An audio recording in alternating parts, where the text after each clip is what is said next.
All right, my name is Rich Schmidt. I'm here with Jess Sandrock. We're in the Nicholson Library at Linfield University. It is February 22nd, 2022. Jess, thanks so much for joining us today. The first question to get things started is why wine?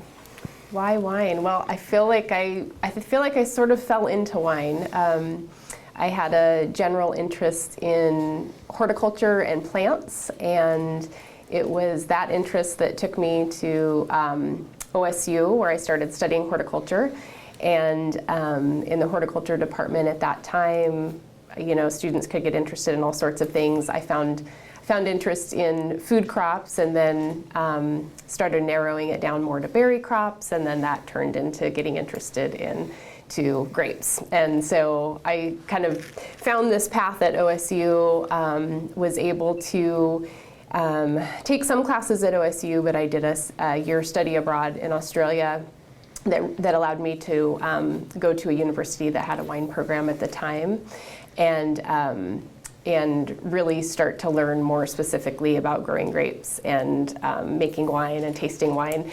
And so that was really what hooked me into going down the path of getting into wine, finishing my undergraduate degree with a focus in viticulture, and then going on to graduate school to study wine. So it was the year that I was able to study abroad in Australia. I knew I was starting to get interested in wine. The program was very focused, so that's all I did that year, and it was an amazing experience. Charles Sturt University in Wagga in New South Wales, they have a university vineyard, they have a university winery, and so I was able to work in the vineyard and able to, students were making wine at the university, and then take all of my classes were very wine specific. And at the time, Glenn Creasy was a lecturer there. And I always joke that I had to go to Australia to be told to come back and learn about Oregon wine, because he had spent some time at OSU, and he said, okay, if you're interested in wine when you get back, you need to work with Carmo Vasconcelos. She was the viticulture researcher at OSU at the time, and I hadn't met her yet as an undergrad. So when I came back from Australia, that was the first thing I did. I introduced myself to Carmo, and told her I had met Glenn and that I was interested in wine. And Carmo was very good at assigning projects, so she quickly took me under her wing as an undergraduate to do a research project with her. And that's when I started working at Woodhall Vineyard, which is the OSU vineyard. And that turned into an undergraduate research thesis. I stayed on with Carmo as a graduate student and worked with her team. I feel really fortunate looking back now. At the time, OSU didn't have the viticulture classes that they have now, and because this was back in the late 90s. And so there were some classes that were general that we could apply to viticulture and growing grapes, and there were definitely classes in the fermentation science program at the time. But I think a lot of my early learning about viticulture and grape growing happened from working with Carmo and her team. So her research assistant at the time was Steve Castagnoli. He is just fantastic, and I learned so much from him and Carmo and the graduate students that were working with Carmo at the time, all of whom are still really connected to the wine industry, some in Oregon, some not.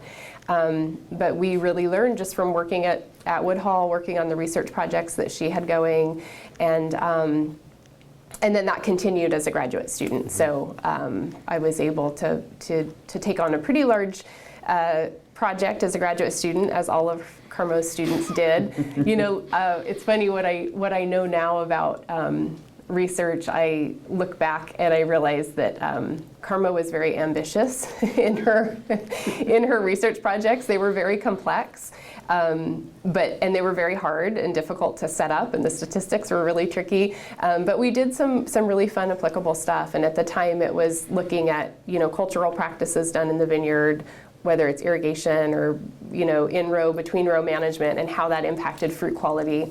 And as a graduate student, I was able to work with Barney too, who Barney Watson was still at OSU at the time. His graduate student, Kate Wall, took the fruit from the vineyard trial that I was doing and made wine from it, and then another graduate student took it to sensory. So we really had this opportunity to take what we were doing and see what was happening in the vineyard, see what happened during the winemaking process, and then get sensory results. Folks from the industry were invited to come in and taste those wines. And so that's what hooked me to wine, was really going to OSU and having kind of these opportunities and having doors open and meeting some really great people at the time who helped me learn. It's exciting to see now that OSU does have viticulture classes, and they have some more specific curriculum, and to see so many great students coming out of that program. But when I was there, it was really pre the classes that exist now. So. And then I've been connected in some way or another to the Oregon wine industry since then. Well, we were going to get to all of that. Yeah. I'm curious, you mentioned when you went to Oregon State, did you have an idea in mind for what you were going to do? I was interested in horticulture, interested in plants. So at the high school that I attended, I grew up in Oregon. I attended Clackamas High School, and at the time they had a horticulture program.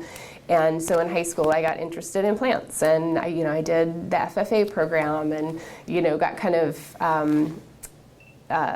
interested in a way that when I knew I was going to OSU and deciding what program to look into, horticulture really jumped out to me. And so I connected with the hort department right away, and ended up spending a lot of time there and had a really good experience. So I can't say enough good things about the hort department at OSU, and it's just super exciting to see where it's at now, and to see, what I mentioned, Carmo. I was fortunate to work with her, but there have been so many great people. The fact that the work that Patty's doing there now is just so incredible for the industry. And Ann Conley spent some time there as an extension specialist, and I've always been proud of the work that's come out of OSU, and have been thankful to have been a part of some of it. So. As you were narrowing down, you mentioned kind of narrowing to food, narrowing to berries, narrowing to grapes. What was it about grapes and wine eventually that struck a chord with you that made you want to continue down that path? I don't know if I knew it at the time, but like now, just the value add of wine. I mean, wine is great. Who could not get interested and excited about wine? But, I think in horticulture, oftentimes we grow these amazing plants, and there's products or produce that come from them. And then some of those crops, you have the opportunity to create an incredible value-added product. And so wine, I think, very simply can be described as an interesting value-added product that comes from grapes.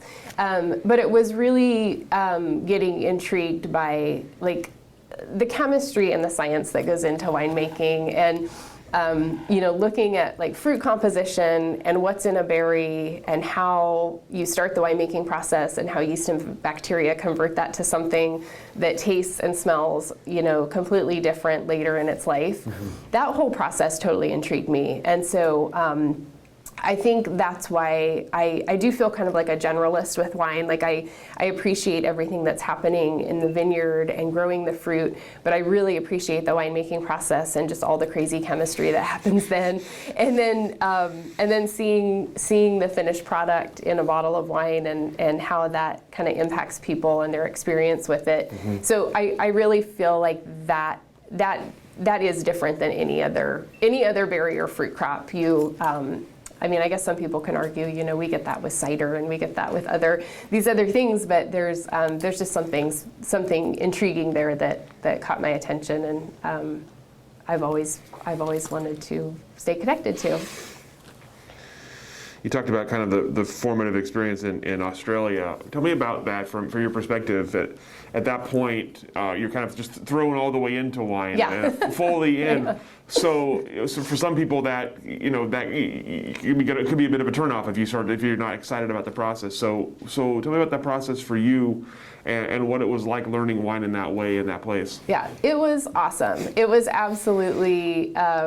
For me, one of the most amazing experiences in my life. And seeing what Oregon has now in terms of education for wine, we really didn't have that then. And so I feel like the experience and the opportunity that I had to go to Australia, because it was a very focused program and it was very hands-on, and the university had a vineyard and had a winery. that just kind of didn't exist in Oregon at the time. And so I was fortunate enough to go somewhere else and have that experience. And while I learned a ton about the Australian wine industry and wines made in Australia, I think I was able to appreciate it just from a general point of view of like understanding the process and understanding the science. And then now, I mean, that's what excites me so much about Oregon education. I mean, we have those opportunities now here for people to get that kind of experience.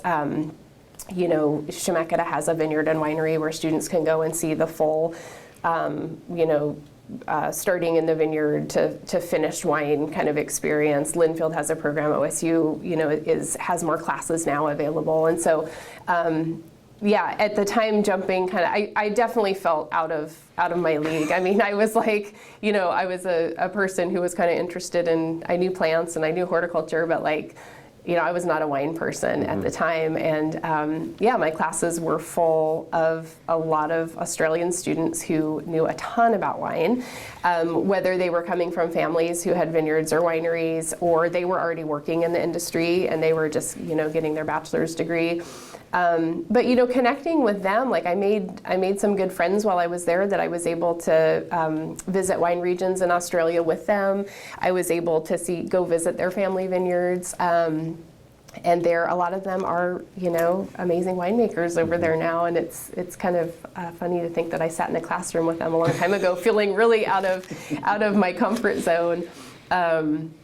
I remember the wine sensory classes at the time. So of all the so later in life when I started teaching classes in the wine studies program at Chemeketa, you know, I got to the point where I could teach sensory classes, and I absolutely love teaching wine sensory. Like I love helping people feel comfortable with the process and helping them develop a vocabulary to talk about wine that like, and to kind of connect those dots with the sensory experience. But looking back on my time in Australia, you know, I didn't know much, and I wasn't even 21 yet when I was there. Like I hadn't had a lot of wine in my life, and I just didn't have the vocabulary. I didn't have the ability to hold my own in those classes. And in that program, we did wine sensory every morning. So 5 days a week, that was the first, you showed up and you did an hour of wine sensory to start your day. And, you know, that was very out of what was normal for me. But I started to learn very quickly, and the instructors, you know, Glenn being one of them, and there were some other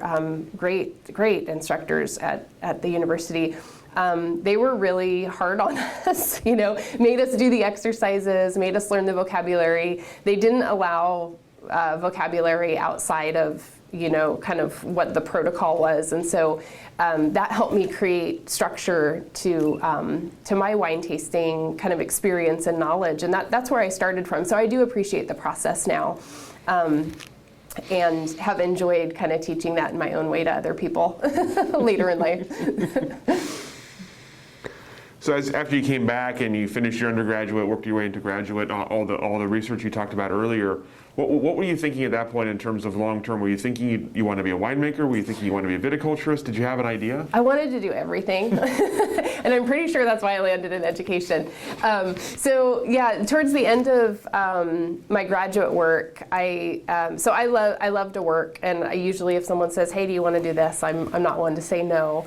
And so I was able to get some part-time jobs at vineyards and wineries, and you know, my first job was in a tasting room, and then I was able to start helping in the cellar and even out in the vineyard was at Autumn Wind, which is now Patricia Green Cellars.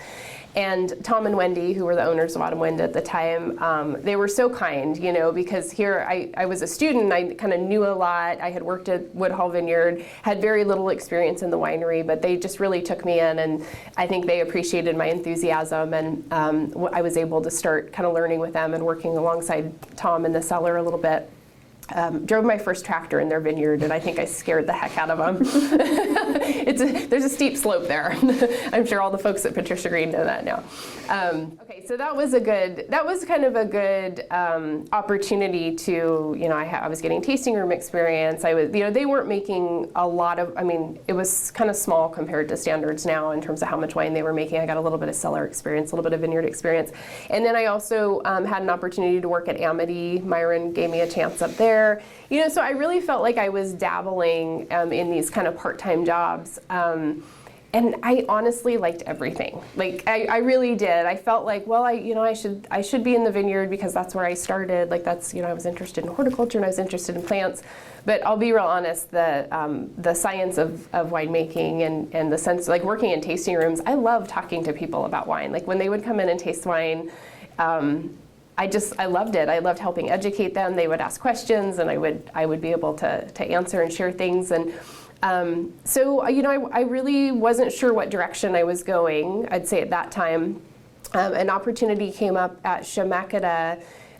They were looking for some part-time instructors, so they were just getting the wine studies program off the ground. The vineyard had been planted. Al McDonald was teaching some viticulture classes. At the time, Bryce Bagnell had taught the science of winemaking class, but they didn't have the winery wasn't up and running yet. And so they were looking for a part-time instructor to take over for Bryce. He was at Witness Tree at the time, and I think just kind of too busy to keep teaching.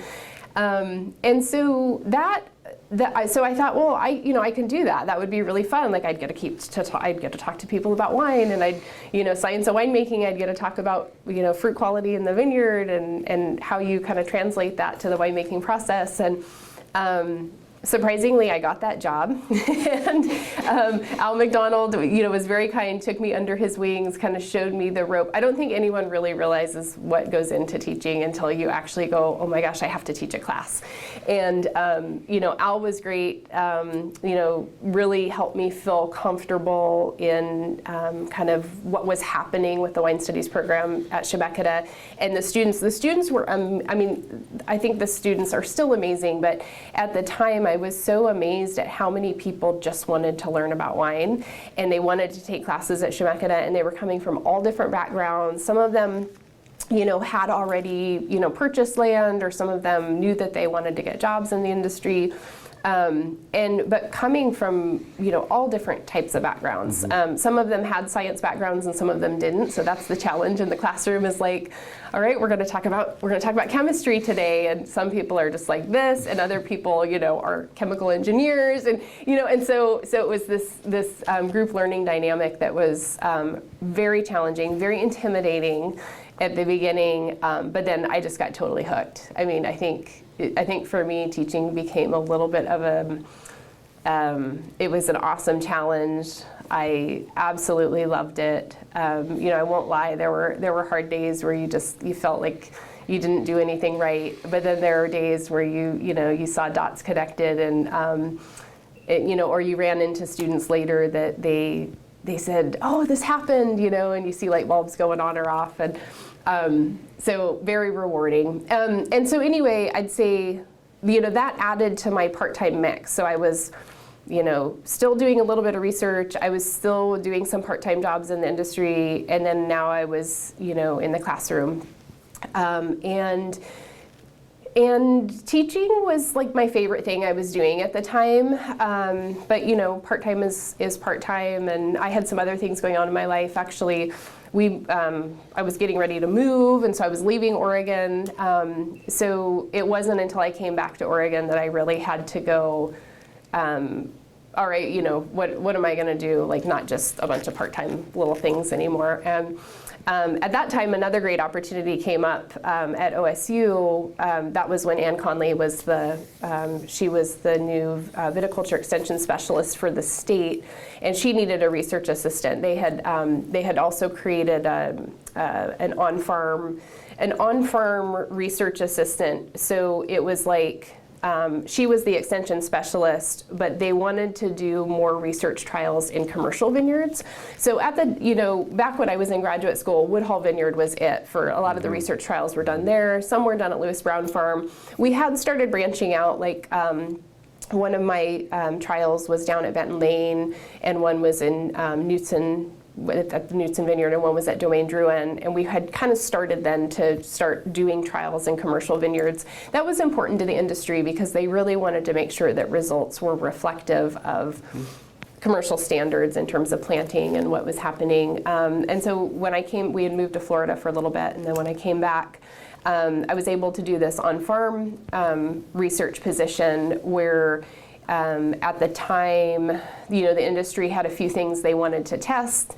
There were some folks that said, yeah, you can do this in our vineyard. And that was actually really fun because I was able to take the research process and work with what they had, and then kind of just communicate with them like this, and this needs to happen. Make sure you don't do this, and then we'll come in and we'll measure things. And a lot of that, a lot of that's happening now, and I think it's meaningful, and it's probably more reflective of some of the differences that exist in vineyards here. So I did that for a few years, and more classes were coming available. At the time, that's when we started the viticulture classes at OSU, so I was able to teach some of those. Chemeketa had some more classes come up, so I slowly fell into the part-time teaching again. So yeah, I think there was a message there in terms of what I was leaning towards. And then, when that's when things were changing at OSU. They were able to hire Patty, and there were some changes with extension and research, and I decided to leave OSU and focus on teaching part-time. And I got the opportunity at Chemeketa because the wine studies program had, they have the vineyard and the winemaking and the sensory classes as part of their curriculum. I was able to kind of teach all of those. So this really broad spectrum of classes. I got to teach the soils class. I was continuing to teach the science of winemaking and winery process planning and design, and then the sensory analysis class, one of them. And so I felt like I was getting this great opportunity to cover this really wide spectrum of topics for students. And then, that just transitioned into, once a full-time teaching position came up at Chemeketa, I was really enjoying teaching at the time, and still feeling very connected to the industry. One thing I have appreciated about the Chemeketa program is we have to teach classes there, or they have to teach, I'm not there anymore, but they have to teach classes that are relevant. And so, constantly changing, you never really dial in a class, I'd say, because you constantly have to be teaching what's happening in the industry. And you have people taking classes that are working in the industry that very much know products that are being tried and different things that people are trying to do. And so I felt like classes were ever evolving, and we had the opportunity to teach some very, what am I trying to say, like just very relevant, up to date stuff. And so you felt very connected to what was happening in the industry, even though you were, at a college teaching classes.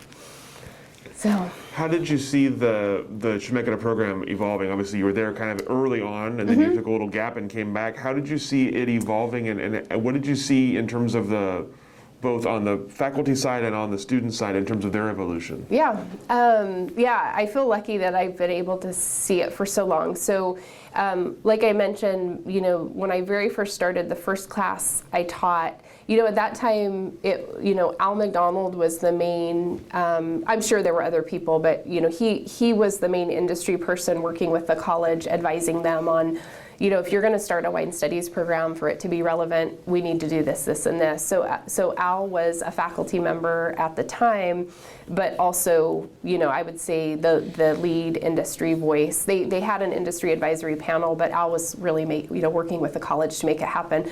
The college wanted to support the wine industry, but I think that's one of the beauties of like career technical programs that do get established and sustain, or because they have a good relationship with the industry. And Al was that person early on. He advised them on planting the vineyard. He advised them that they needed a winery. He advised them what the classes were. And I don't know exactly when Barney became part of the process. I know he was advising also during his time at OSU, but then Barney eventually transitioned into a full-time faculty for Chemeketa as well. And I mean, talk about a dream team for a wine studies program. Al McDonald, who had tons of experience in vineyard management, and Barney, who, had tons of extension teaching and winemaking experience. I think Chemeketa couldn't have asked for a better team to help advise them on that program. And, being a part-time instructor, working alongside them, before and then even after my gap, I learned a lot from them, and I learned a lot about teaching, but I also just, learned a lot about why the classes needed to be relevant, and it was that was a little different from, I'd say, the classes I had experienced at the university and research. Like the goal was very different. The goal at that time, students wanted to start their own vineyards. Students wanted to make their own wine. Some of them wanted to just work in the industry, but I'd say for the most part, most people coming to that program, they were ready to make themselves known in the wine industry, and that either meant planting a vineyard or starting their own wine label. And so, I transitioned into full-time faculty actually when Barney retired, and those are tough shoes to follow. But he's such a great mentor. I mean, I think most people in the industry can say this. Barney has helped so many people, and besides helping people make wine, he has also helped a lot of teachers, and he helped me as an instructor whenever I had questions, or even just taking over the winery after him. It was just like, oh my gosh, he spent a lot of time with me with that transition. And I honestly think, I don't want to speak for him, but I think Barney really, really cared about students, and it was important to him that whatever transition happened at Chemeketa, wherever that program went, he wanted to make sure students were the priority and that they had a good experience. So yeah, and then Al eventually retired too. I've been able to work alongside. We've had a number of full-time faculty at Chemeketa, very talented people, and a lot of them, were still connected to the wine industry or even running their own businesses in the wine industry while teaching. I'm not really sure how they did that. I mean, I was just teaching full-time. They were doing all sorts of other stuff. I felt like that added to the program because there was this very real life dynamic. Jessica Cortell was teaching full-time there for so long while running her vineyard management company, and she could bring real things that were happening on a daily basis with her clients to the classroom, and students would benefit from that. Same thing with other instructors that came after. They had kind of real life vineyard winemaking experiences that they were bringing into the classroom. So, and then at the same time, the full-time faculty couldn't teach all of the classes at Chemeketa, and so we were able to hire part-time instructors occasionally as we needed people to teach classes. And it always felt like pulling teeth because you're asking people, well, can you give a little more time on top of your full-time job or running your business? But again, I think it's one of the amazing parts of the Chemeketa program is that you have industry professionals leading classes, if not teaching whole classes, or even coming in and being speakers for classes. But we had a number of people from the industry teach part-time classes on top of their full-time jobs. And for a student to have a vineyard manager teaching them a class, and or for a student to have a winemaker come in and teach a wine sensory class, it's like it really. I can't say enough about the people that have dedicated their time to teaching classes at Chemeketa, and I think most of the students who've gone through the program can probably recognize what good experiences those were. And then in 2016, I had the opportunity to think about transitioning into kind of more of an administrative role at Chemeketa. And but I would be able to stay with the wine studies program. That was really important to me. So I did have this interest in what was next after teaching, and administration kind of sounded interesting. And I did really like the program planning component of what happens at the college. So a lot of time as a faculty member, you're part of program planning. You're saying we need to do these classes and we need to do them in this order and we need to tweak this and this isn't working for the degree. So you get to experience a little bit of that. And I felt like this opportunity to transition into administration, I would broaden my experience with program management, and be able to to kind of do some more to make more of an impact, like programmatically than just in classes. And it was a good experience. I did miss teaching. I was able to teach a few part-time classes kind of as needed and fill in. I just can't say no to it. and but still found like my favorite time was in the classroom. And so while I appreciate the opportunity I had at Chemeketa, and it was fun, I did it for 3 years, learned a lot. I was able to still work with the wine studies program, but work with all the other ag programs, and that was a totally new experience. And I gained a lot. I always felt this draw to the wine studies program, and kind of missed being in the classroom. So now I'm doing other things related to program management, but I'd say scaled back a little than that transition in 2016. So. It's interesting that you mentioned that your formative experience was at a university that had a winery, had a vineyard, and you were at Chemeketa as Al had insisted on those things. So I'm curious about that process of creating a vineyard, creating a winery, and then having students doing a lot of the work, or at least a lot of the learning there. How did that work in reality, and what were the kind of the takeaways you had from that from the other side, as a faculty administrator side? Yeah, super question. So in terms of what happened with learning, like fantastic. You can't ask for a better classroom than a vineyard and a winery. So I think from a learning perspective, students get an amazing experience. And I say that from my experience as a student in Australia, when I had no idea what was happening, beyond what we did in class. And then from a faculty perspective, where I saw what was happening in class, and then even as an administrator program perspective, seeing some of the real life takeaways that were happening from the entire curriculum, from the entire program.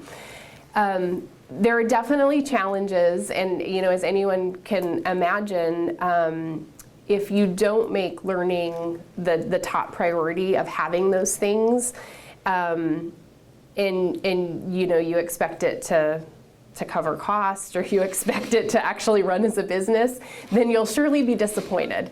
But I say that in the most positive way, because I think that everything that programs like that have, as long as learning is the priority, it's a success. I mean, if students didn't have the opportunity to calculate volumes of tanks and potentially overfill them, or not clean a tank properly and see the consequence of that, or have to stack barrels. Like, if they didn't have those opportunities, that's a very different learning experience than just reading about it, maybe seeing it, and then going and getting a job and someone saying, here's the forklift. I mean, that's really scary. And so the tools that those programs have in terms of actually giving those hands-on experiences, I think it helps build confidence in students. It helps them learn why everything we're talking about is important, learn how to do things, learn how to make mistakes, and then how to problem solve. And then it builds their confidence and hopefully takes away a little of that fear the first time that they have to move wine from one tank to another tank. That's scary stuff. That is really scary stuff. And, I'm sure people have had some great on-the-job, hands-on training from folks in the industry where they kind of walk them through it. But I've heard stories of, this kind of like, all right, you're ready, go. And you're dealing with large volumes, you're dealing with large equipment, and you're dealing with a lot of wine that is worth a lot of money, and you don't want to make mistakes. And so I think the tools that those programs, that I was able to experience, and then like Chemeketa has had, they're so valuable for learning. They are hard to manage from a program perspective, because you think, well, we have a winery, we should be producing wine, we should be selling wine, and I think you can do some of that, but it's at such different margins than a commercial winery is. And I've always personally been okay with that, because it's very easy for me to prioritize the student experience and to prioritize the learning. And I think for the most part, Chemeketa's program does that well. Like, they understand that, all their career technical programs, they understand that learning and student experience is the number one priority. And if we end up with a little wine that we can sell, that's great. It helps tell the story, but there's no way that it can be a perfect business model, or a bit, perfect business model example. So. And there were many years of learning and getting advice from the industry. How can we use these amazing resources that have been developed here better?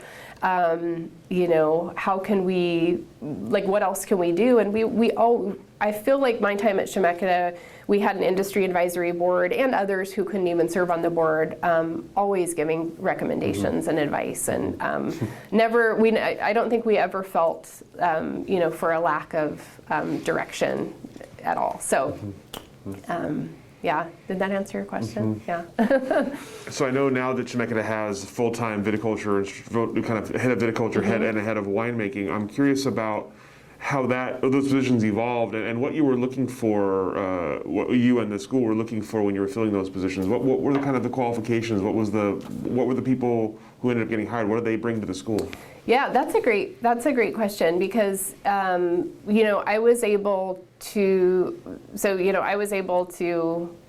get hired and feel pretty fortunate for getting hired, but then I was able to hire some of the last instructors in the program now, and the first time, I can't remember which position we hired for first, but I'm proud to say that everyone at Chemeketa that supports career technical programs, and I was an advocate for it too, our entire hiring committee that had industry people and also Chemeketa people on it, the number one priority is does this person have experience? So you get people applying for teaching jobs that they definitely have the degree. We would get graduate students, we would get people with PhDs apply for teaching jobs.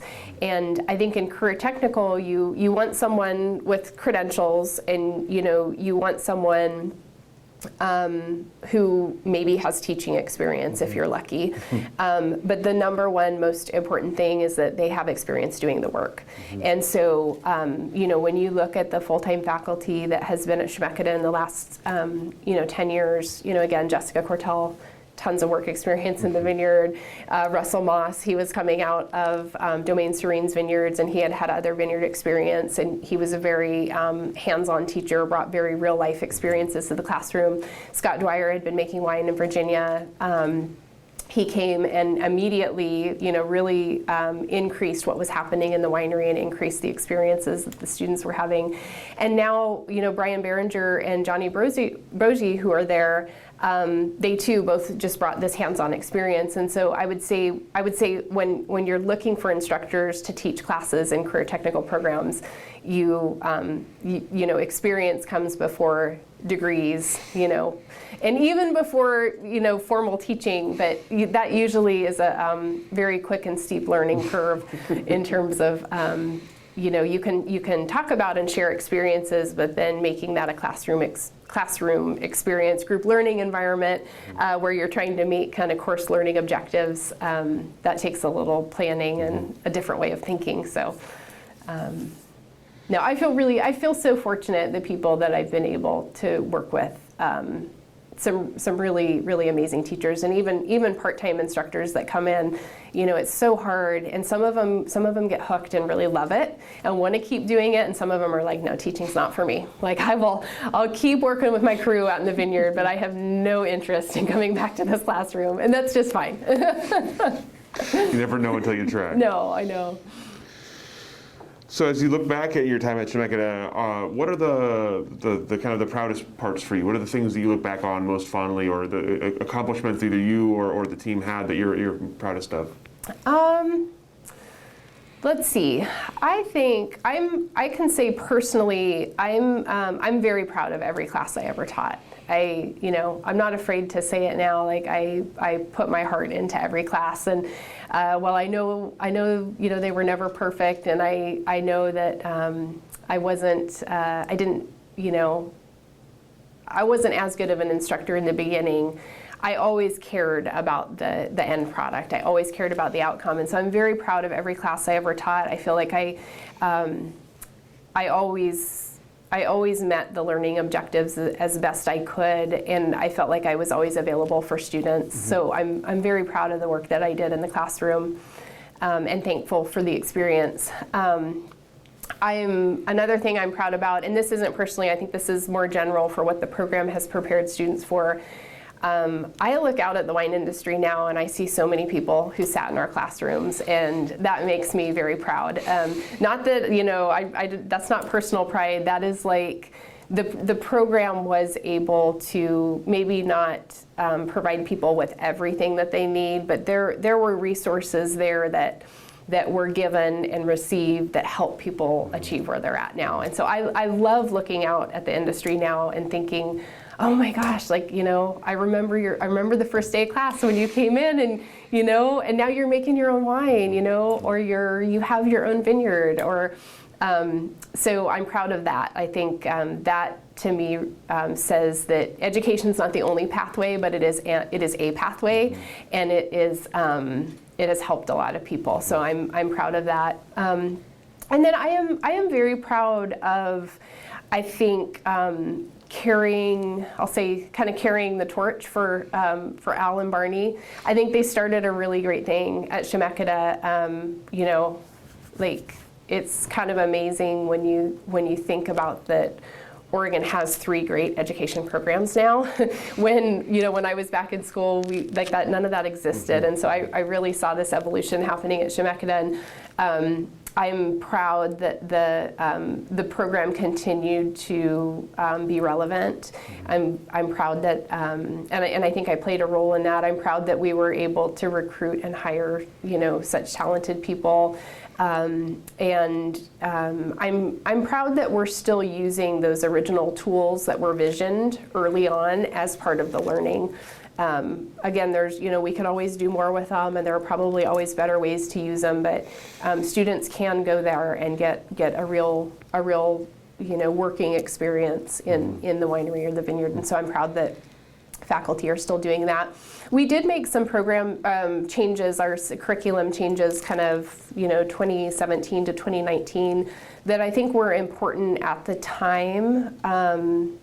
And for the most part, I think that they helped students who maybe wanted shorter training. Still get the skills that they needed to get jobs, but maybe they didn't have the time or the resources to complete a full degree.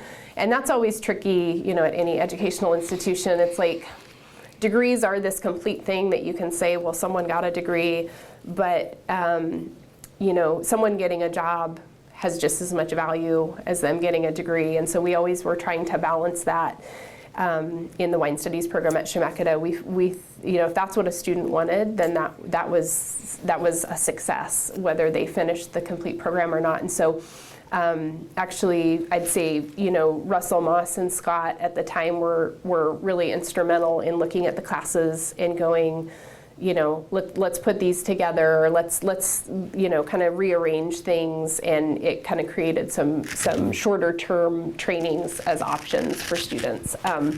And some of that's continuing now, and some of it's changing, but that's just part of that the evolution that's always happening, trying to meet everyone's needs. So yeah, that's a good question. Yeah. So obviously, as you were at Chemeketa, you became involved in another organization here, and that's the way you and I interacted the most. So tell me about discovering Ivoy and becoming part of it. Yeah, for sure. So 2018, I think, was the first time I met Sophia. So Sophia Torres McKay, she came to Chemeketa. It was actually. We met at a meeting. It was a more general agriculture meeting, but she marched right up to me and said, we're starting a nonprofit for vineyard stewards, and we want to design a training program, and I'd love to talk to you. And I was like, yay, this is great. And the reason I was so excited is, I have to mention the AHIVOY Family Foundation, because in my time as a part-time instructor, full-time instructor, and then even transitioning into admin, There's been a long-standing scholarship available from the Urath Family Foundation to support anyone working in the wine industry to take classes in wine. And their scholarship would match funds from the employer. So I always knew that there was this interest in the industry in making that happen. And unfortunately, sometimes we had a hard time filling those scholarships. And I spent one summer with Mark Chen and Dick Erath, and we drove around and we talked to people and we said, you know this exists. Like, why are people not taking advantage of it? And at that time, I was hearing a lot from vineyard owners and vineyard managers saying, well, the folks working in our vineyards, they would probably love to take classes, but there are so many barriers to your classes. The schedule, the timing, the fact that they're taught in English, the prerequisites around them. And so we learned a lot that summer about if scholarships like the generous run that the Urath Family Foundation had in place were going to work, we really needed to address the barriers or change the way classes were offered for folks that we wanted to use those scholarships. So for Sophia to come up and share her idea, it immediately told me, like, this is a new way of thinking about how to get people who are working in the vineyard into the classroom and to get them education. And at that time, not knowing much about Sophia and Ivoy, I would say I was making an assumption at that time. But after getting to know her more and to know what the other co-founders of Ivoy were interested in doing, it was a bit different, I'd say, but for the most part, we still had to address, if there's this interest in getting people who are working in vineyards into the classroom, how are we going to do that? Mm-hmm. And really from at the before Ivoy was a nonprofit, their idea was that the training would look very different. It was, they were not that they were interested, but they wanted something that was an introduction, an awareness program that then maybe people would be interested in other classes that existed. And that was the main difference between, I think, the scholarship that we were having a hard time getting people to apply for, and then what Ivoy's goals were. So, I can't say enough amazing things about Sophia. She's a force to be reckoned with. She's so enthusiastic, and I immediately was super excited to start talking to her. And she kind of shared with me her and Miguel and Jesus's vision and the story of why this was important to them, why they wanted to create educational opportunities for vineyard stewards. And she essentially was just coming to me saying, what can Chemeketa do? Mm-hmm. And she was connecting with other people too. She was talking to Linfield. What can Linfield do? What can OSU do? There was just this question of hey, it's time to do something. Let's do this. And so I was still at Chemeketa at the time. We started roughly sketching out some outlines of what a training program could be based on their goals, but I think based also on, you were part of those conversations, what we knew from educational institutions in terms of what might work and what might not work. We got some rough outlines put together, got those approved as a non-credit training program. And in the meantime, Ivoy became a nonprofit, and we were able to try this really quickly, and I think it was great. In fact, it's kind of funny now to think back to those first conversations about outlines. We weren't totally sure what the classes should look like, but we knew they had to have these components. Mm-hmm. I'd say that the co-founders of Ivoy, it was really, what stands out to me was they really wanted vineyard stewards to understand why the work they were doing in the vineyard was so important to the rest of the winemaking process, the finished wine, and even the consumer experience. Mm-hmm. So, Sophia, I remember her sharing some stories with me saying, I would talk to vineyard stewards in my vineyard and they had never tasted wine, or, they didn't understand, how what they were doing on that day impacted fruit quality and, ultimately the end wine. And because, she is a vineyard owner and she produces wine, she could see the big picture, and she really just wanted to share that with them. And that was her direct story to me. I didn't necessarily ever have a conversation about Jesus or with Jesus, but it sounds like him and Miguel had that same feeling of like, hey, there are folks in our vineyards all throughout the season doing this amazing work, but maybe not really understanding the why. And so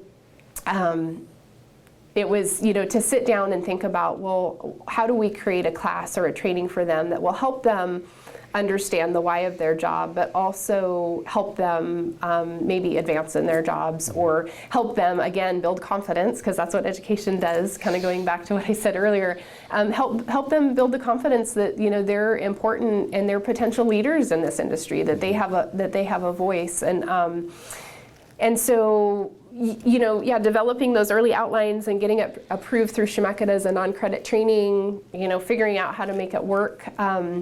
That was really fun. And I, in the middle of all of that, I decided to, for personal reasons, just to leave Chemeketa and start doing some other things. And, but I was able to stay connected to Ivoy, and I feel super fortunate to continue to be involved in trying. I would say we're still in the trying phase of this program because we still have a lot to learn. But good things are happening. We've had 3 classes of vineyard stewards now come to Chemeketa for 16, 17 weeks. The length of the program has changed a few times. And they're able to be in a classroom with instructors, work on advanced vineyard technical topics. They're able to work with an instructor and be introduced to the winemaking process. They're able to visit wineries and vineyards and see other equipment at companies that they're not working with. They're able to have industry folks come in and have discussion panels about topics. And they're able to learn about, more about the vineyard, more about the winery, but then to also work with folks that are on the sales side and marketing side of wine. And so while I think some people might question, well, how's that helping them be better, vineyard stewards?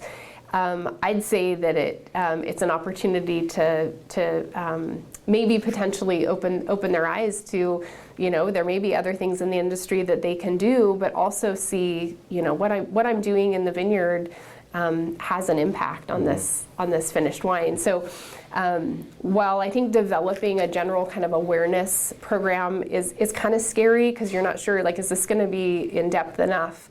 I see the value of it now after 3 classes have gone through it. I see a lot of opportunity too, and that's why I say we're still trying, because I think there's a lot of work to do. This program it's such a great starting point to build additional advanced training off of, to take some of the vineyard topics even in more depth. Or if there's a vineyard steward who is maybe interested in starting their own business, or has an entrepreneurial interest, developing some business training for them.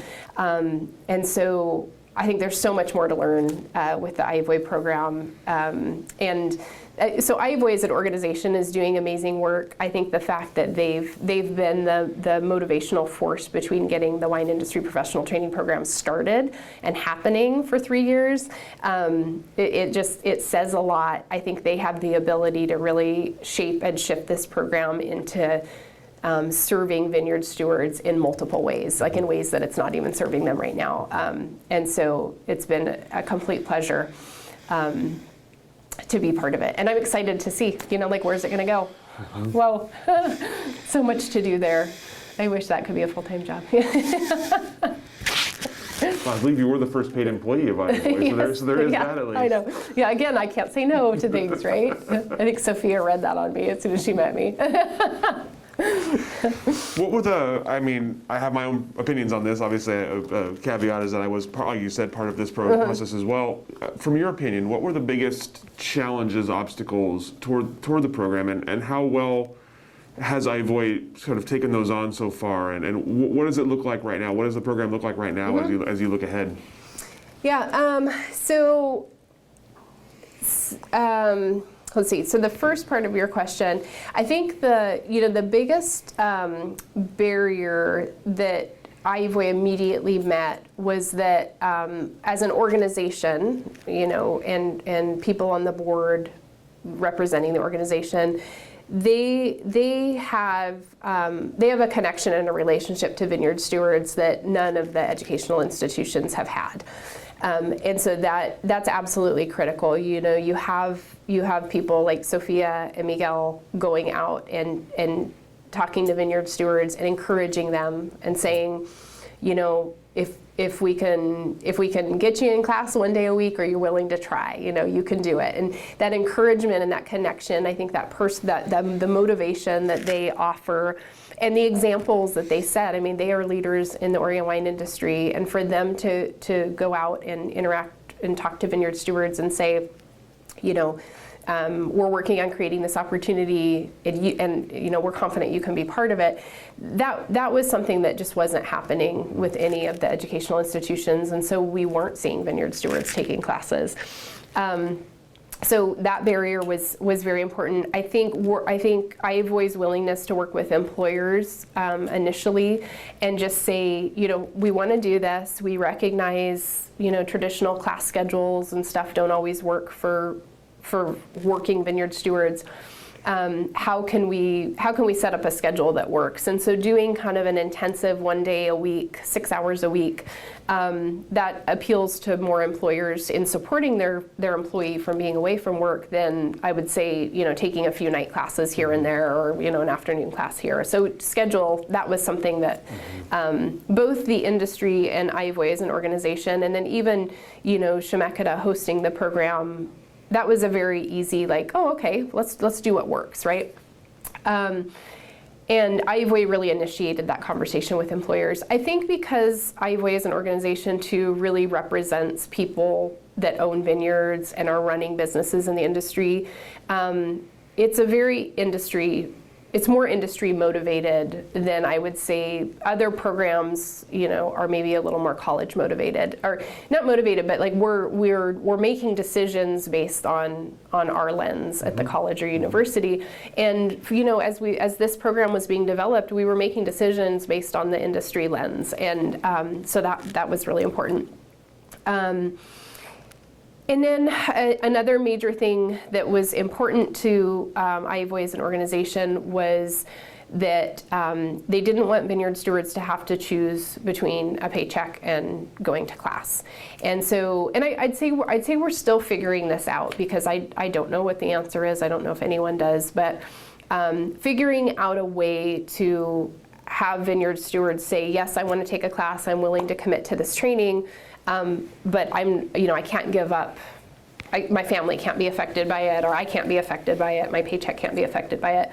Ivoy, they were adamant about supplying a salary stipend, and so figuring out how that was going to work. As an organization, they just started fundraising for it, and they were going to help Vineyard Stewards pay tuition fees and the salary stipend, which is fantastic, and it's somewhat of another motivator for the employer to support the Vineyard Steward in going to class, because it is a cost to the employer. The Vineyard Steward's gone for 6 hours, and while we do run the program January to April, January, February, it may not be as big of a deal, but as soon as stuff starts happening, I mean, pruning is a big deal, but, they might be able to give people a little more time in the winter. But then as soon as things start happening, excuse me, in March and April, it is really hard to have someone out for 6 hours.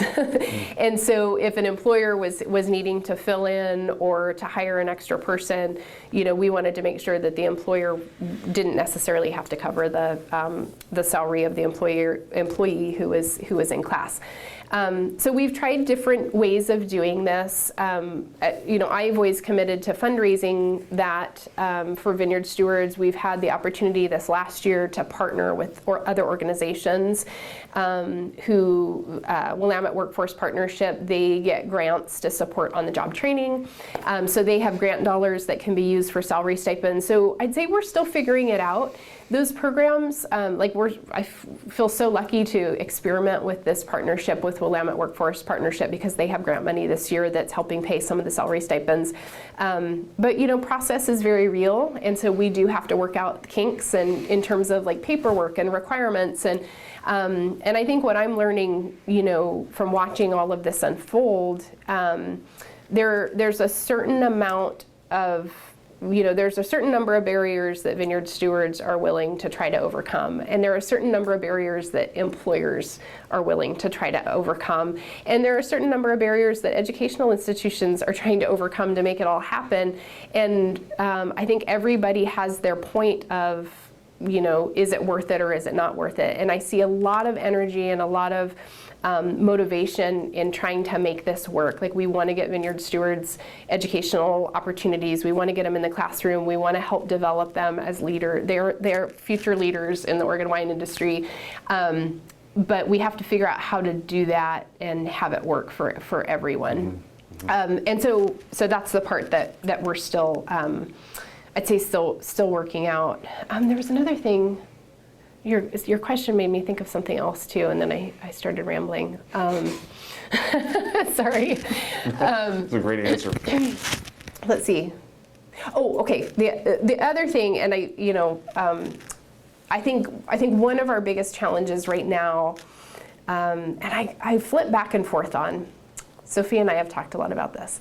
So. The co-founders of Ivoy have, really wanted educational opportunities in English for vineyard stewards, and just because they want them to start practicing English if they're not already, and feeling more comfortable with English, in the wine industry. My educational background, I was really worried about this, like really worried. Throwing someone into a classroom and kind of like having them learn in English, like immersion programs, they work, they exist, they're out there. But when we're dealing in like this kind of contextualized workforce, these topics that some words might be familiar, but they're like, we have this very specialized vocabulary. I just worry that we're missing an opportunity for people to really get the most out of the educational experience. And so, we've seen the two classes that have finished and then the one class that's still going. We've seen the two classes that have finished. A lot of the vineyard stewards come out of the program saying, I appreciate being pushed a little in my English. And, you hear, and I think, well, okay, so maybe this is okay. Maybe it's okay that we're doing all of this in English. But I know also that we probably have lost some vineyard stewards, and we probably have some vineyard stewards who aren't interested in the program because of the English, because it's all taught in English. We do have an instructional assistant, who's bilingual, but the goal is not to translate everything; it's to have them learn in English. And I wrestle with this, but I think I'm starting to see with this third class one thing that I think we can do, I think it's one of the next steps to potential improvement in this program, is continue to teach this core awareness wine industry professional training program. Continue to teach it in English with Spanish support. I think it's actually great, but we now have the opportunity to help support vineyard stewards and people who want to get into this program with doing some contextualized instruction in Spanish. And I think it's, I feel like everyone that's talking about it is excited about it, and I'm confident we can figure out a way to do it. It's going to take resources, but helping kind of prepare folks a little bit better for that language barrier. I just think that's one area that I know Ivoy is interested in working on. I know Chemeketa is interested in working on, and I think collectively we will figure that out. And that's going to be more program development. It's really going to come down to like, not just saying, well, go over here and learn English and then come back. It's like, no, let's create a way that we can improve some English skills still in a contextualized way that's relevant to your work, that's relevant to your life, and then build that confidence so then you can come into this, you can apply for this core program a little bit more confidently, and get this broader experience. So I'd say that's one of the challenges, but also one of the most exciting things that I hope as an organization we'll continue to kind of figure out, and talk to vineyard stewards about, what would work, what wouldn't work. Talk to Chemeketa, what can we do in terms of resources, talk to other educational institutions. So that's the exciting stuff that's coming. Well, along that line, obviously you mentioned kind of in the middle of the third cohort this year, and the least pandemic affected cohort, I think, so far. Tell me about what else you're seeing kind of for Ivoy's future. Obviously, like you said, in the learning phase, a lot of things being tried, a lot of things being fixed. What do you see coming down the road the next few years, and what are kind of the ultimate goals that either you have for the organization or the organization has for itself? Yeah, well, I think, I don't want to speak for the organization because I'm just a board member, so I want to advocate for the organization. I don't want to speak for them, but I think that they, Ivoy has the opportunity to continue to improve what they have amazingly created in 3 years during a pandemic. Let's just let that sit for a minute. And so I think they have the ability to improve on that, but then they have the opportunity to expand, and I think really expand like on the leadership potential piece. So I think right now the training curriculum again is it's a lot of awareness, but the organization has talked about how can we as students finish this, so they've gained this greater awareness. They've started to put the work that they do into context, into the broader industry. Afterwards, as an organization, how can we support them in doing something with that? And we've talked a lot about that as a board. I don't think as an organization we're sure what that looks like, but I know there's interest there. It's because that's what's really going to turn the opportunity into either advancements in careers, leadership in the industry, maybe if someone's interested in some sort of entrepreneurial effort, we have to be able to support them after the program. And I think we're just not quite sure what that looks like, but the interest is there, and I'd say that would probably be one of the first next steps for the organization is knowing how to support people after, and I'll say that's from the organizational perspective. I think from the educational institutions, so continuing, they're seeing what's happened. They're seeing vineyard stewards, so Chemeketa, OSU, Linfield, they're seeing vineyard stewards in classrooms, and all while Chemeketa is hosting the program. Linfield very much is contributing to resources for the AHIVOY program, and OSU has been very willing to support on additional training. So I would say while it's housed at Chemeketa, all of Oregon's wine programs are making AHIVOY, making this training program happen.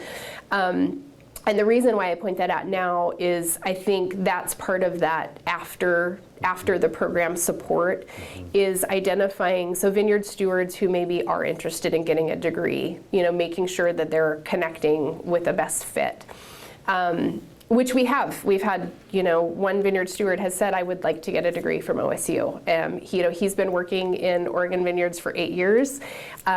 He recognizes the value of his work experience, and he says, I think if I take my work experience and a degree from OSU, I believe I can become a vineyard manager in Oregon. And it's so true, and so part of our job as an organization, but also as educational institutions is help connect him to that, to where he might go after the AHIVOY program. But then other folks too that are in the program maybe that aren't interested in degrees, how can, I think from the educational institution's perspective, looking at, how can we support vineyard stewards more, what can we offer them? It brings up questions of, specialized extension trainings from OSU. Can we make some of those bilingual? Can we offer them specifically to vineyard stewards? At Chemeketa, are there other programs? Other welding and ag equipment management.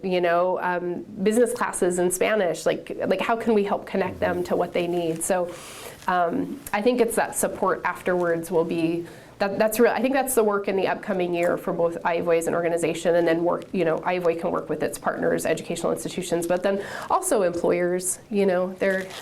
That conversation is so important because we need the employer support. And going back to the ERATH Family Foundation Scholarship, they knew that from the beginning. That's why they set up their scholarship that way of, the employer has to support the employee, and then we'll support you through the scholarship. They knew that support from the employer was so important in an employee feeling like, this is going to help me. This is going to help me get better at my job. This is going to help me do my job better. This is going to help me in my career. That's a really important relationship. And so Ivoy as an organization needs to continue the conversation with employers. So.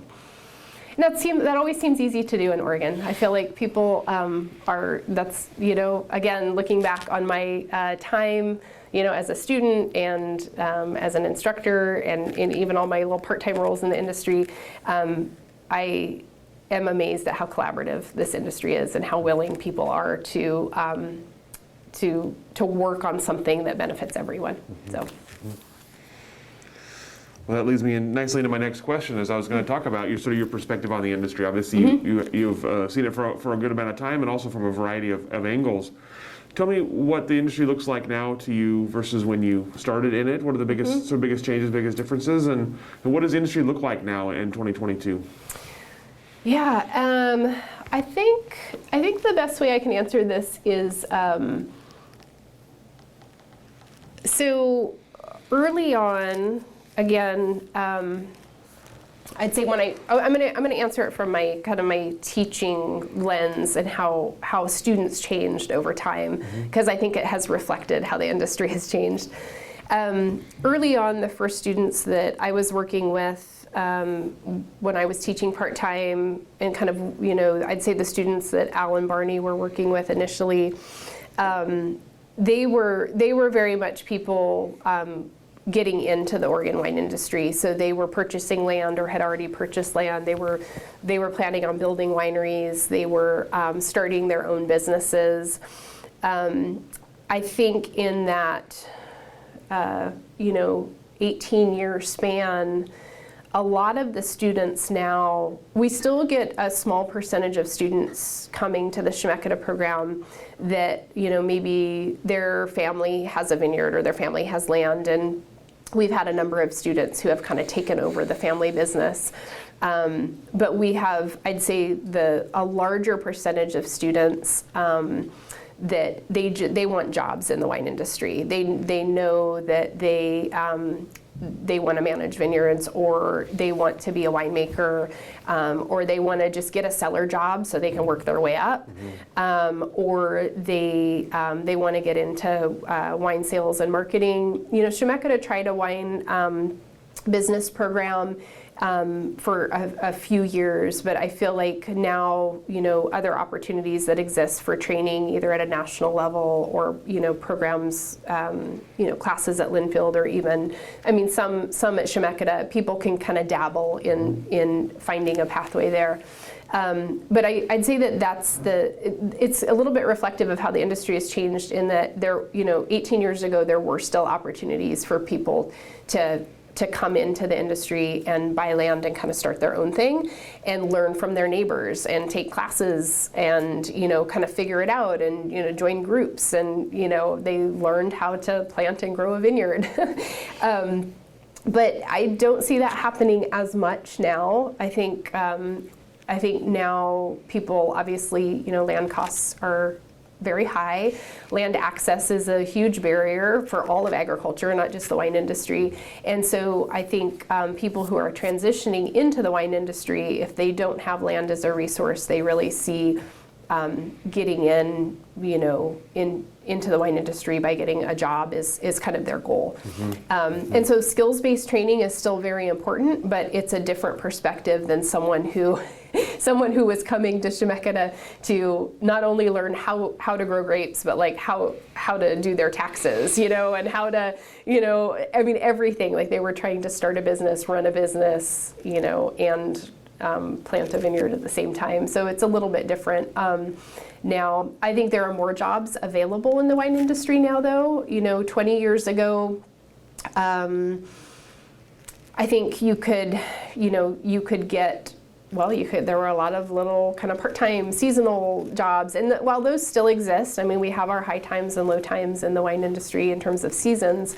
There are a lot more full-time established jobs in the wine industry. So it is an industry now where I think it's great that people can look at that as a potential career, like a real full-time thing. There are so many jobs now in marketing and sales that just didn't exist. I mean, in the 90s, like folks were doing everything. They were growing the grapes, making the wine, and selling their wine on their own. And now, now companies are able to hire people to help with that and create full-time positions. So I think that's the biggest change. I mean, obviously we have more vineyards, we have more wineries. Oregon's at a scale, it's just so, it's just a completely different scale. But I think in terms of being recognized, Oregon's always been recognized as a high quality, especially the Willamette Valley, a high quality wine growing region. And even though we've grown in size, I think we're still recognized for quality, high quality grapes and high quality wine, high quality businesses that care about things that are important to the local communities.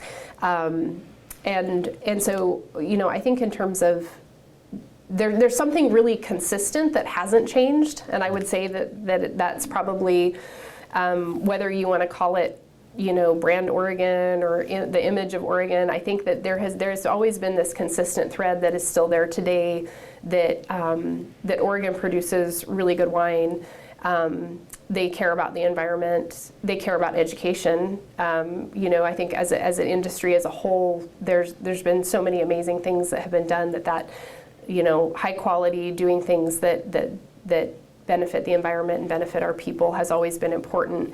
I think in terms of how you get involved in that has been what's changed. And that's probably just, a lot to do with economy and what's possible now. So I will say though, I've had a number of students in the last 10 years that people are now very creative too with how they can start their own thing in the wine industry. So I don't want to say that nobody can start their own thing anymore, that it's just about getting jobs, because that's not. The number of people who are cooperatively making wine, who are sharing spaces, who are sharing equipment, that's gone up astronomically in the last 10, 15, probably even started 15 years ago, just because people realized, land's expensive, it's hard to build a winery, so let's get creative. Where can we make wine in shared spaces and do this a little bit more cooperatively? And it's exciting to see how much wine is being produced here now, and some on a very small scale because people are being creative, And then other changes, I think, that common thread, Oregon's always been known for Pinot Noir, but one of the other changes, I think the fun varieties that people are experimenting with and getting recognized for. I think the amount of work that still goes into figuring out Oregon Chardonnay is interesting and amazing and wonderful. And the fact that sparkling wine's making such a huge impact here now. All of those changes have happened, and when you think about why they've happened, it's because people continue to innovate here. People continue to want to learn, and I am amazed at how many people have come to Oregon for wine. And I think it's those, it's all of the people that have brought their experiences from other places that have recognized things that, maybe we didn't see 10 years ago, 15 years ago, and then they tried them and now they're successful. So, the combination of, continued research, continued innovation, continued education, but then also a whole kind of flood of new people to the wine industry. That's what's driving the changes right now, and they all appear to be pretty good at the moment. I can't say anything bad, right? Well, what about as you look ahead then for the industry? Obviously, been a rough couple of years with the pandemic, with a really rough harvest in 2020. what do you see coming down the line for Oregon wine? What is it going to look like in the next few years? And is there anything that you're looking ahead to with excitement? Anything you're looking ahead to with fear? Well, at the moment, I'm most excited. I'm most excited for Vineyard Stewards. I really want to see them elevated in this industry. That's one of the reasons why I love being part of Ivoy and supporting Ivoy. Vineyard stewards have always played an important role, but I think the fact that we create opportunities and start to elevate what they're doing and its impact on being the true foundation of what's happening here, that's super exciting to me. So, whether it's work Ivoy does or other organizations that are, working to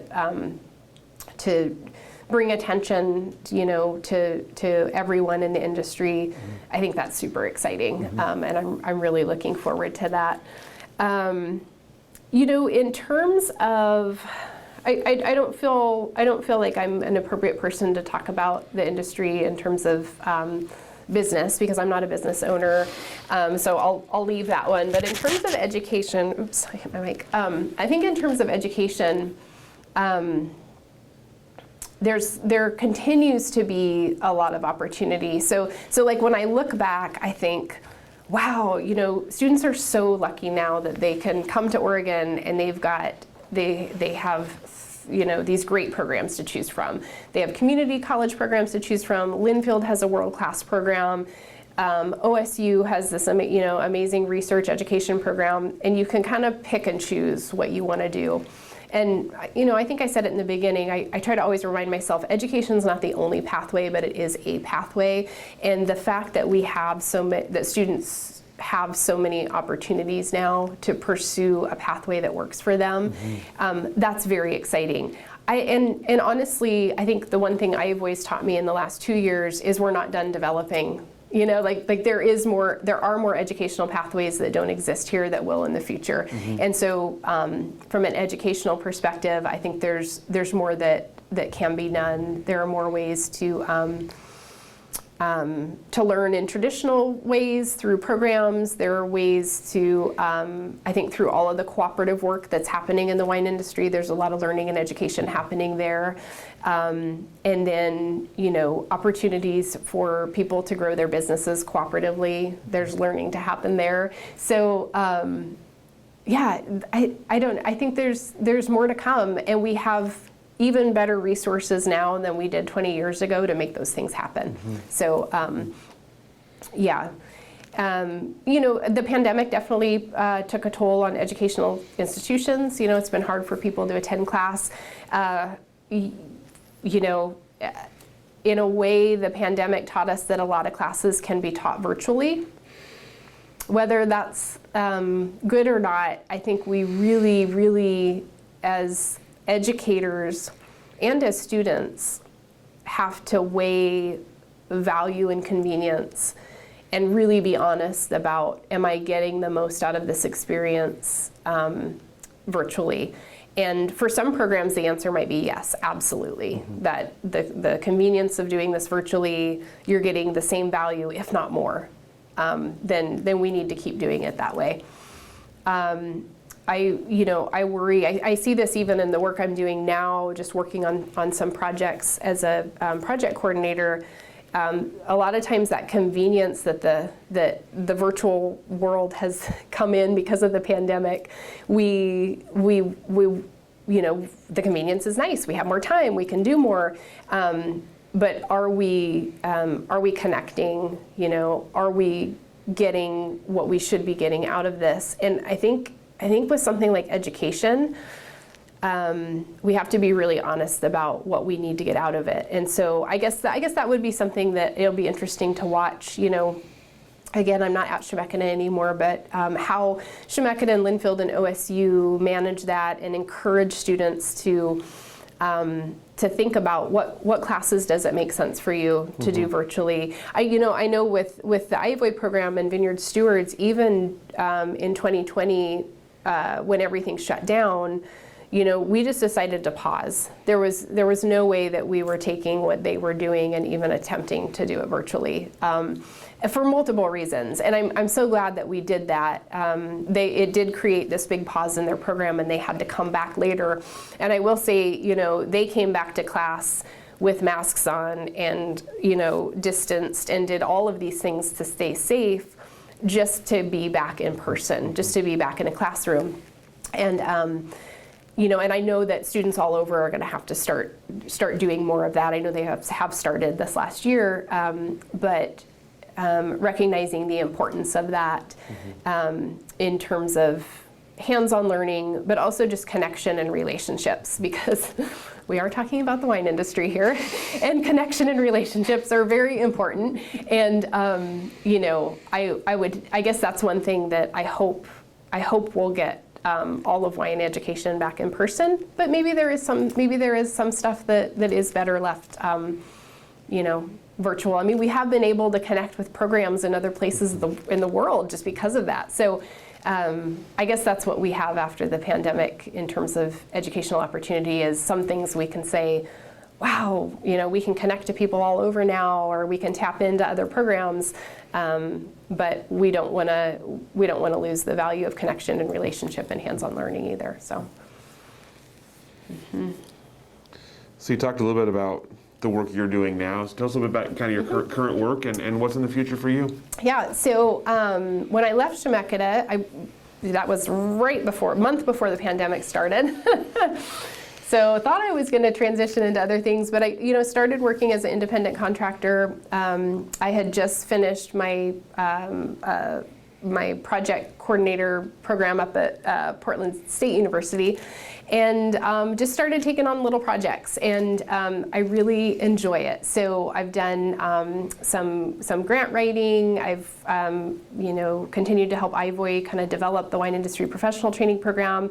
Have worked with some groups to do some other programming, and currently right now I'm working with Chemeketa and OSU again as a coordinator on a USDA grant. So they got a beginning farmer rancher development grant. This is just the planning year, so I'm helping them just through the planning phase of the grant, develop a potential future incubator farm, but also the curriculum and program that'll be kind of the wraparound portion of that to help folks who are interested in getting into farming get the training that they need, production training, but more important, the business development and planning training to hopefully start their own farm. Again, the challenge there is land access, so that's the part of traditional incubator farms. As folks transition out of those programs, it's always hard to find land that's affordable, that's close to the markets they've developed. So we're working this year with OSU Extension and Chemeketa and other stakeholders in the Marion, Yamhill, Polk County area to figure out, is there another model we can come up with that will help support people in getting the training that they need and then transitioning into farming at a scale that's sustainable and economical. So yeah, so that's kind of the big one I'm working on right now. And what about in the future? I don't know if someone wants me to teach something. No, I'm just joking. No. Yeah, I don't know. I kind of I feel like taking it year by year right now. I didn't used to like to say that, but now that I have kids, it's easier to say take it year by year. So I have one son is in high school and one son is finishing up elementary school, and whatever works for everyone, and I hope it'll stay connected to wine somehow. I know I'll stay connected to education somehow, and maybe more general agriculture, but I'm confident I will find something that I enjoy working on that's a project. Well, that's all the questions that I have for you. Is there anything I didn't ask that I should have? Anything we didn't cover here today? That I don't think so. I felt like I talked a lot. You're like easy to talk to, Rich. Just that's the good and the bad thing about this. It's perfect. It was wonderful. Thank you so much for your time, for your answers, for your like really thoughtful perspective from a really cool part of the industry. So thank you. It's always good to see you. It's been fun working with you in the past as well. So yeah, well, go ahead and let you off the hook. Okay, thanks.